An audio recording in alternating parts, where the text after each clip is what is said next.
തോറ്റ് തുന്നമ്പാടി വന്നിരിക്കുന്നു നിന്റെ മോൻ. നീ കളിയൊക്കെ വേണോ? എന്നോട് ഞാൻ പലതവണ പറഞ്ഞിട്ടുണ്ട് അസ്ഥാനത്ത് കയറിയിട്ട് സിനിമ ഡയലോഗ് അടിക്കരുത്.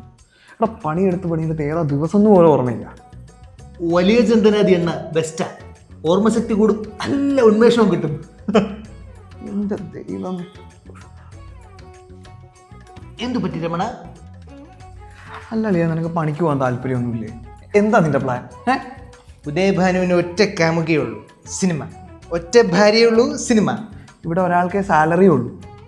കുറെ നാളായല്ലോ സിനിമ എന്ന് പറഞ്ഞ് നടക്കണേ. ഒരു പടത്തിലെങ്കിലും നിന്റെ തല വന്നോളാം. എല്ലാത്തിനും അതിൻ്റെതായ സമയമുണ്ട് ദാസ. മനസ്സിലാവില്ല. ഓ പോയി, പിണങ്ങിപ്പോയി. സ്വപ്പം മൂസ് കേൾക്കാം. അച്ഛാ പെർമിറ്റ് ഇതുവരെ കിട്ടിയില്ലേ? ഇനി ചിങ്ങത്തിൽ എങ്ങനെ നമ്മൾ പാല് കാച്ചി വെക്കും? ഒരു ഐഡിയ കിട്ടുന്നില്ല. നമുക്ക് തിരുവനന്തപുരത്തേക്ക് ഒന്ന് വിളിച്ച് ചോദിച്ചാലോ? അവിടെ നിന്റെ അച്ഛൻ ഇരിപ്പുണ്ടോടാ? ഈ അച്ഛനെ അല്ല അച്ഛാ, ഞാൻ ഇപ്പം തിരിച്ച് വിളിക്കാം അച്ഛാ. ശരി. തിന്നാൻ വല്ലതും ഉണ്ടോ? ഉണ്ട്. രാവിലത്തെ ഉപ്മാ വരി കൊഴക്കട്ട ഉണ്ടാക്കിയ നല്ല നല്ല നല്ല നല്ല വിശപ്പുണ്ട്. ഞാൻ പൈസ ഗൂഗിൾ പേ ചെയ്യാം, പോയി എന്തെങ്കിലും മേടിച്ചിട്ടോ.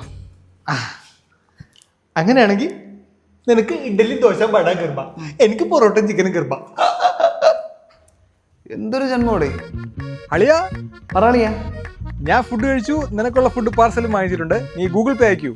ഹലോ ഗൂഗിൾ പേ. ഹലോ എടാ 500 രൂപ ഗൂഗിൾ പേ. കേൾക്കുന്നില്ല, സാഹചര്യം മുതലെടുക്കരുത്. കേൾക്കുന്നില്ല. എടാ ഗൂഗിൾ പേ.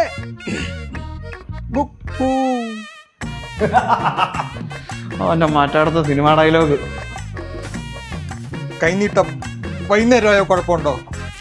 അരിയും മുങ്ങി മണ്ണെണ്ണയും മുങ്ങി മാസം തോറും കിട്ടണ പഞ്ചസാരയും മുങ്ങി.